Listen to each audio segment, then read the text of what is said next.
ഇറാനിൽ ഇസ്രായേൽ ആക്രമണം തുടരുകയാണ്. ടെഹ്റാനിലെ സൈനിക കേന്ദ്രങ്ങൾ ലക്ഷ്യമാക്കിയാണ് ആക്രമണം നടക്കുന്നത്. അതിനിടെ ശ്രീലങ്കൻ തീരത്ത് അമേരിക്ക മുഖ്യ ഇറാൻ യുദ്ധക്കപ്പലിൽ നിന്ന് 87 മൃതദേഹങ്ങൾ കണ്ടെടുത്തു. ഇറാൻ തലസ്ഥാനമായ ടെഹ്റാനിൽ ഉൾപ്പെടെ പ്രതിരോധായുധ കേന്ദ്രങ്ങൾ ലക്ഷ്യമാക്കി ഇസ്രായേൽ ആക്രമണം തുടരുകയാണ്. ഇറാനിലെ പ്രധാന കേന്ദ്രങ്ങൾക്ക് പുറമെ ലെബനനിലും കനത്ത ബോംബാക്രമണമാണ് നടത്തുന്നത്.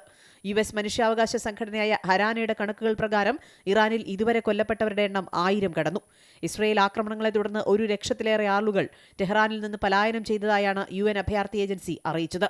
ശ്രീലങ്കൻ തീരത്ത് അമേരിക്കയുടെ അന്തർവാഹിനി തകർത്ത ഇറാൻ യുദ്ധക്കപ്പലിൽ നിന്ന് 87 മൃതദേഹങ്ങൾ കണ്ടെടുത്തു. മുങ്ങിയ കപ്പലിൽ നിന്ന് 32 പേരെ ലങ്കൻ നാവികസേന രക്ഷിച്ചിരുന്നു. ഇന്ത്യയിലെ വിശാഖപട്ടണത്ത് നടന്ന മിലാൻ 2026 നാവികാഭ്യാസത്തിൽ പങ്കെടുത്ത ശേഷം ഇറാനിലേക്ക് മടങ്ങിയ അമേരിക്കയുടെ അന്തർവാഹിനിയാണ് തകർത്തത്. അതിനിടെ ഗൾഫ് മേഖലയെ ഇറാൻ വീണ്ടും ആക്രമിച്ചതായി റിപ്പോർട്ടുകളുണ്ട്.